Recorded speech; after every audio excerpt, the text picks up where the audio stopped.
Bonjour à tous et bienvenue à ce webinaire sur le dernier jour de travail ou DJT. Je suis Arnaud Texier, chargé de la relation entreprise à la CEPAM de Limoges. Je serai accompagné par Elisabeth Poutz, mon homologue à la CEPAM de Pau, et Juliette et Florence de la CEPAM 45 et 37, également chargées de la relation entreprise, répondront à vos questions au fil de l'eau via le chat. Bonjour à tous. Nous allons commencer par les généralités et donc au sommaire, nous verrons les différents DJT suivant les risques en maladie, en paternité, en ATMP, mais également les DJT pour les arrêts de plus de 6 mois, les DJT en congé payé. Et donc, nous allons détailler ça dans chacune des rubriques. Commençons donc par les généralités.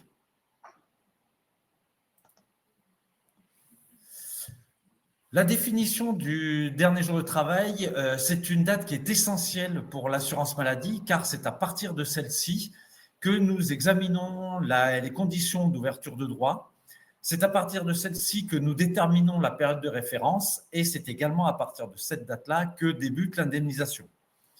En règle générale, le dernier jour de travail correspond à la veille de la date du début de la prescription d'arrêt de travail, indépendamment des jours de la semaine et de la situation de votre salarié, qui peut être en congé payé, en RTT, il peut y avoir un jour férié ou en absence autorisée, qu'elle soit payée ou non.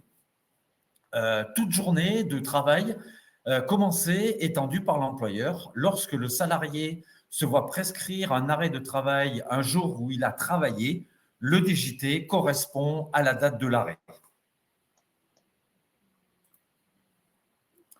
La déclaration en DSN.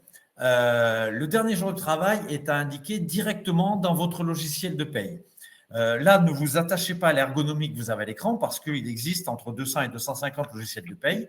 Donc, elle peut être dans différents endroits. Pour autant, cette notion-là est obligatoire, donc vous devez la retrouver. En DSN, c'est évidemment plus simple, plus fiable et plus rapide parce que vous avez juste cette date-là à indiquer. La déclaration sur Net Entreprise, elle, se fait à l'étape 4 du logiciel. Donc là, vous le retrouvez dans l'encadré.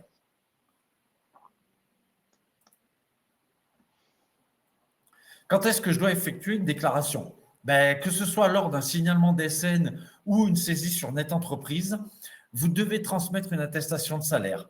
Dès que vous recevez le volet 3 d'avis d'arrêt de travail initial, même si c'est pour un jour d'arrêt, que ce soit un jour, 2 jours ou 3 jours, même si c'est de la carence, vous pouvez avoir des salariés qui ont une prévoyance qui prend en charge.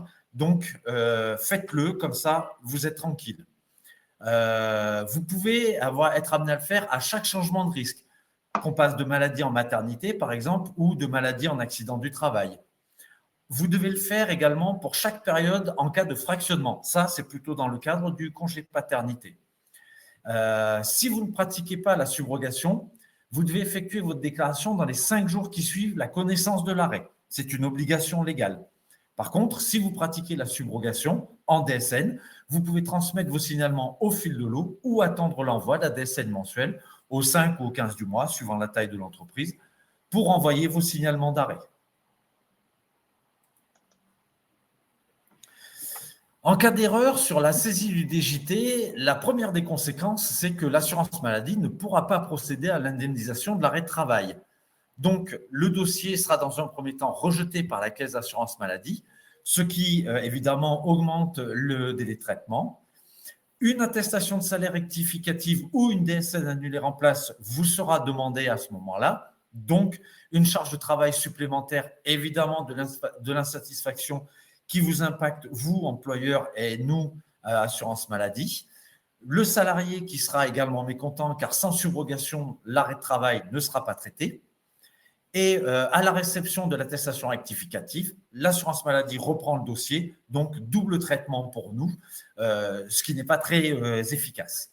Tous ces enchaînements, vous le comprenez bien, ne sont pas productifs. C'est pour cela que nous allons vous expliquer quel est le bon DJT à indiquer.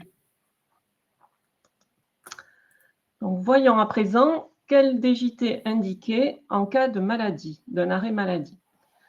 Donc, si votre salarié n'a pas travaillé le jour de l'arrêt, le DJT se situe la veille de l'arrêt, indépendamment donc des jours de la semaine, quel que soit le jour, que ce soit un week-end ou un jour férié, peu importe, vous devez indiquer la veille de l'arrêt.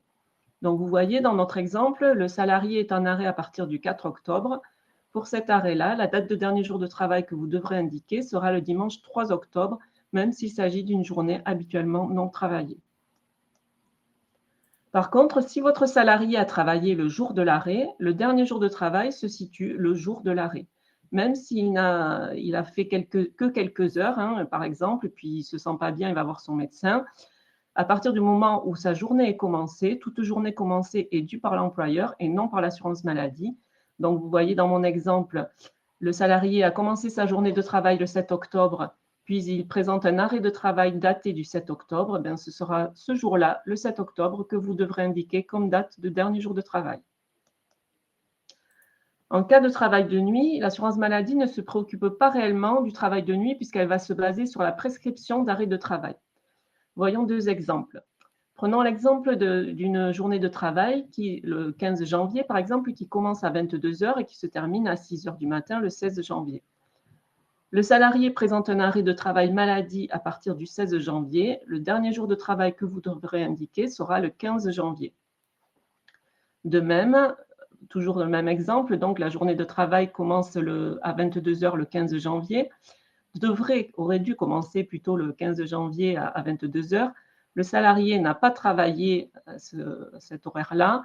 Il présente un arrêt de travail maladie à partir du 15 janvier. Le dernier jour de travail qu'il faudra indiquer sera le 14 janvier.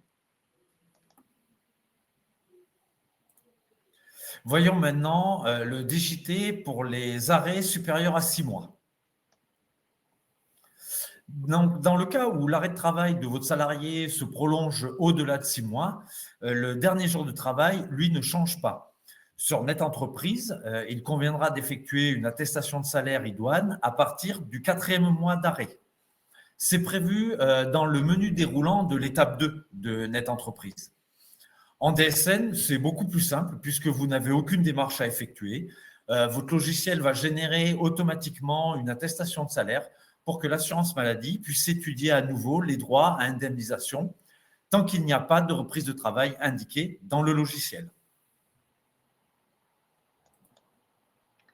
Voyons à présent le DJT qui intervient lorsqu'un arrêt de travail intervient au cours d'une période de congé payé.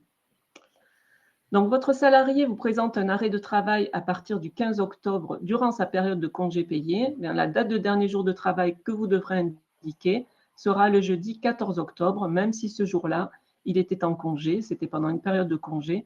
Peu importe, vous devez indiquer comme DJT la veille de l'arrêt de travail.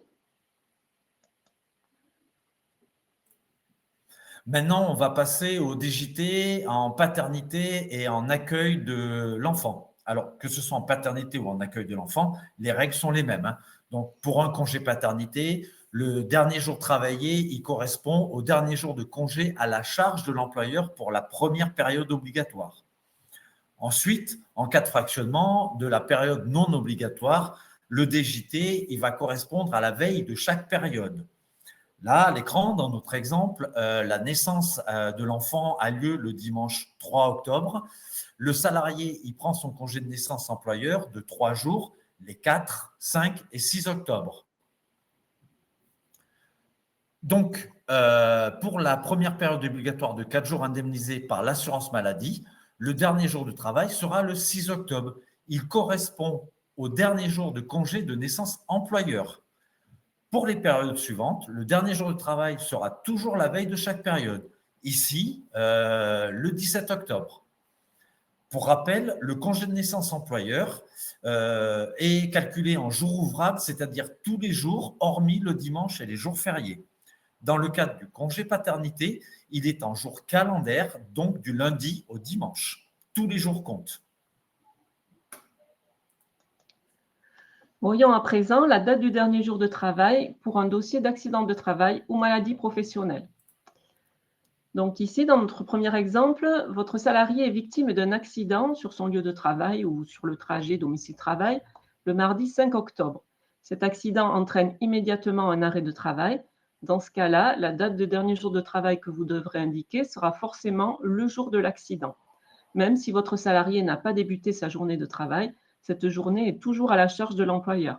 Donc, même si c'est un accident de trajet, c'est-à-dire que le patient, décidément, le salarié n'est pas parvenu jusqu'à l'entreprise, hein, n'a pas du tout commencé sa journée de travail, peu importe, c'est ce jour-là que vous devez indiquer comme date de dernier jour de travail, c'est-à-dire le jour de l'accident.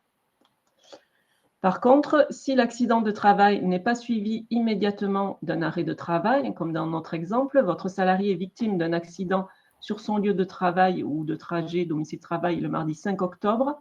Cet accident entraîne un arrêt de travail à compter du 8 octobre. Donc, à compter du 8 octobre, l'arrêt de travail qui présente est en rapport avec l'accident de travail du 5 octobre. Dans ce cas-là, c'est la règle générale qui s'applique. Donc, vous indiquerez comme date de dernier jour de travail la veille de l'arrêt, c'est-à-dire le 7 octobre. En cas de travail de nuit, la journée de travail est considérée le jour où elle commence. Donc, toujours notre exemple où le salarié travaille le 15 janvier, débute sa journée de travail le 15 janvier à 22 heures. Elle est censée se terminer à 6 heures le 16 janvier, à 6 heures du matin. Il a un accident de travail à 5 heures donc du matin le 16 janvier. Le sinistre sera daté du 15 janvier. Donc, le dernier jour de travail sera le 15 janvier et l'indemnisation débutera à compter du 16 janvier. Voyons maintenant le DJT en cas de changement de risque. Donc, quel sera le DJT en cas de changement d'arrêt de différentes natures? Eh bien, en cas d'arrêt consécutif de différents risques, le DJT ne change pas sur tous les signalements DSN ou toutes les attestations de salaire. Dans notre exemple là, on voit que votre salarié se voit prescrire un arrêt maladie du 8 au 13 octobre, puis un arrêt de congé pathologique lié à sa grossesse du 14 au 27 octobre. Et enfin, elle plutôt, débute son congé maternité de manière consécutive à partir du 28 octobre, sans reprise de travail. C'est important. Donc là, le dernier jour de travail indiqué sera le 7 octobre pour le signalement en DSN ou l'attestation de salaire en maladie et pour le signalement en DSN et l'attestation de salaire en maternité. Voyons à présent ce que vous devez indiquer comme date de dernier jour de travail en cas de temps partiel thérapeutique. Donc, nous allons étudier plusieurs cas. Dans notre premier cas, nous avons un temps partiel thérapeutique direct, donc sans arrêt à temps complet avant. Vous savez qu'à présent, les médecins ont la possibilité de mettre les salariés directement en temps partiel thérapeutique sans qu'il y ait eu un arrêt à temps complet avant la période de temps partiel. Donc là, dans notre exemple, nous avons un temps partiel thérapeutique prescrit pour la période du 1er au 30 septembre. Vous devrez indiquer, lorsque vous allez déclarer la perte de salaire correspondant à cette période, vous devrez indiquer comme date de dernier jour de travail le 31 octobre, donc veille de la période à temps partiel. Pour cela, vous devrez choisir sur Net Entreprise attestation de salaire, donc pour arrêt à temps partiel thérapeutique sans arrêt initial, ce qui vous permettra de saisir ainsi la perte de salaire et les salaires des 3 mois de la période de référence, donc des 3 mois qui précèdent l'arrêt de travail. Donc ici, dans notre exemple, vous devrez saisir les salaires pour les mois de juin, juillet et août. Dans notre deuxième exemple, le temps partiel thérapeutique est précédé d'un arrêt à temps complet. Donc, nous avons ici un arrêt à temps complet pour la période du 15 septembre au 15 octobre, suivi d'une prescription de temps partiel thérapeutique du 16 octobre au 31 décembre. Vous allez devoir d'abord effectuer une attestation de salaire pour l'arrêt à temps complet, donc sur laquelle vous indiquerez comme DJT le 14 septembre. Puis ensuite, sur les attestations de salaire que vous allez devoir faire donc pour déclarer les pertes de salaire du 16 octobre au 31 octobre, puis du 1er novembre au 30 novembre et enfin du 1er décembre au 31 décembre, vous devrez indiquer comme date de dernier jour de travail toujours le même DJT, c'est-à-dire le 14 septembre. C'est le DJT de l'arrêt à temps complet qui précède la prescription du temps partiel. Excusez-moi. Dans notre cas numéro 3, nous avons un arrêt nous avons un arrêt à temps complet suivi d'un temps partiel thérapeutique qui est interrompu par un nouvel arrêt à temps complet. Donc, nous avons un premier arrêt à temps complet du 15 septembre au 15 octobre. Nous avons une prescription initiale de temps partiel thérapeutique qui va du 16 octobre au 16 décembre, mais ce temps partiel thérapeutique, il est interrompu par un second arrêt à temps complet qui va du 20 novembre au 5 décembre. Donc, sur l'attestation de salaire que vous allez établir pour le premier arrêt à temps complet, vous indiquerez comme date de dernier jour de travail, donc la veille de l'arrêt, c'est-à-dire le 14 septembre. Ensuite, vous allez devoir déclarer la perte de salaire pour la période du 16 octobre au 31 octobre, puis du 1er novembre au 30 novembre, non, du 1er novembre au 19 novembre, pardon, puisqu'il y a un nouvel arrêt à temps complet. Sur ces attestations de salaire-là, vous garderez le DJT de l'arrêt à temps complet qui précède la prescription du temps partiel, donc ici le 14 septembre. Ensuite, vous allez effectuer une attestation de salaire pour le second arrêt à temps complet avec un DJT au 19 novembre, puisqu'il aura travaillé sur un temps partiel thérapeutique, même s'il ne travaille que partiellement, il travaille. Donc, pour cet arrêt à temps complet, le DJT sera le 19 novembre. Et ensuite, vous allez devoir déclarer la perte de salaire donc, du 6 décembre au 16 décembre. Et sur cette attestation de salaire-là, vous indiquerez comme DJT le 14 septembre, donc qui est le DJT de l'arrêt à temps complet qui précède la prescription du temps partiel thérapeutique. Et je dis bien qui précède la prescription, vous allez le comprendre après pourquoi.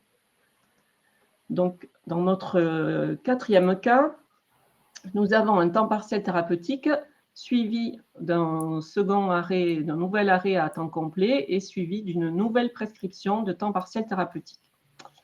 Donc, nous avons un arrêt à temps complet du 15 septembre au 15 octobre, suivi d'une prescription de temps partiel thérapeutique du 16 octobre au 19 novembre. À l'issue de ce temps partiel thérapeutique, le salarié est de nouveau en arrêt à temps complet du 20 novembre au 5 décembre, puis il a une nouvelle prescription de temps partiel thérapeutique du 6 décembre au 31 décembre. Là, vous allez faire une première attestation de salaire pour le premier arrêt à temps complet sur laquelle vous indiquerez un DJT au 14 septembre. Ensuite, pour déclarer les pertes de salaire du 16 octobre au 31 octobre, puis du 1er au 19 novembre, vous garderez le DJT de l'arrêt à temps complet qui précède la prescription, donc vous resterez sur le DJT du 14 septembre. Pour le second arrêt à temps complet, vous allez effectuer une attestation de salaire sur laquelle vous indiquerez comme DJT le 19 novembre, donc veille de ce nouvel arrêt. Et ensuite, pour déclarer, puisque l'on repart sur une nouvelle prescription de temps partiel, vous allez devoir déclarer la perte de salaire du 6 décembre au 31 décembre. Et donc là, vous garderez comme DJT le DJT de l'arrêt à temps complet qui précède la prescription du temps partiel. Et donc ici, dans ce cas-là, c'est le DJT de l'arrêt numéro 2. Donc, vous indiquerez comme DJT le 19 novembre. Dans notre cinquième cas, nous avons un temps partiel thérapeutique interrompu par un nouvel arrêt à temps complet et suivi d'une nouvelle prescription de temps partiel thérapeutique. Donc, premier arrêt à temps complet, toujours du 15 septembre au 15 octobre, suivi d'une prescription de temps partiel thérapeutique qui va du 16 octobre au 30 novembre. Mais ce temps partiel thérapeutique, il est interrompu par un nouvel arrêt à temps complet. Donc, à compter du 20 novembre, le salarié est en arrêt à temps complet jusqu'au 5 décembre. Et à l'issue de ce nouvel arrêt à temps complet, il présente une nouvelle prescription de temps partiel thérapeutique qui va du 6 décembre au 31 décembre. Ici, vous allez faire une première attestation donc avec un DJT au 14 septembre pour le premier arrêt à temps complet. Ensuite, vous allez devoir déclarer la perte de salaire du 16 octobre au 31 octobre, puis du 1er novembre au 19 novembre. Et sur ces attestations de salaire-là, vous garderez le DJT du 14 septembre, puisque c'est le DJT de l'arrêt à temps complet qui précède cette prescription de temps partiel. Ensuite, vous allez faire une nouvelle attestation pour l'arrêt numéro 2, donc sur laquelle vous indiquerez comme DJT le 19 novembre, veille de l'arrêt. Et ensuite, puisqu'on repart sur une nouvelle prescription de temps partiel thérapeutique, lorsque vous déclarerez la perte de salaire du 6 décembre au 31 décembre, vous garderez le DJT de l'arrêt à temps complet qui précède cette prescription. Donc, ça sera ici, dans notre cas, c'est le 19 novembre. Donc, Je Arnaud, crois, Babette, qu'il n'est pas inutile de rappeler que le temps partiel thérapeutique ne se fait que via Net Entreprise. Il n'est pas encore éligible à la DSN. Tout à fait. Tu es tout à fait d'accord. Tu as tout à fait raison. Toutes les attestations de salaire sont à établir sur Net Entreprise, bien entendu. Je te laisse la main. Alors, Arnaud, qu'est-ce qu'il faut retenir pour la date de dernier jour de travail? Alors, ce qu'il faut retenir, c'est que premièrement, le dernier jour de travail, il correspond dans la plupart des cas à la veille de l'avis d'arrêt de travail, sauf si le salarié a travaillé le jour de l'arrêt. Donc, comme on l'a dit précédemment, s'il part à midi, par exemple, pour voir son médecin. Deuxièmement, qu'en cas d'enchaînement d'arrêt de travail consécutif de différents risques, maladie, maternité, il convient de conserver le même DJT sur toutes les déclarations. Encore un petit rappel, il faudra établir une DSN événementielle ou une attestation de salaire pour chacun des risques d'arrêt de travail. Petit 3, en cas d'enchaînement d'arrêt de travail non consécutif, par exemple 2 arrêts de travail cochés initial, un nouveau signalement en DSN ou une attestation de salaire par arrêt de travail est attendu avec un DJT à la veille de chaque prescription de repos.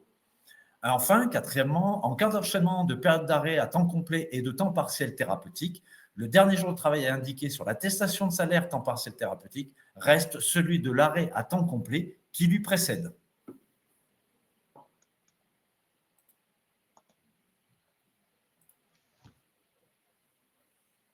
Donc ici, on retrouve les contacts que vous connaissez généralement. Mais bon, encore une fois, il n'est pas utile de rappeler que le 3679 est une ligne réservée aux employeurs qui vous est dédiée, que vous pouvez contacter l'outline de Net Entreprise au 0806 800 700 et que vous avez beaucoup d'informations très intéressantes dans la rubrique entreprise de Amélie, de notre portail Amélie.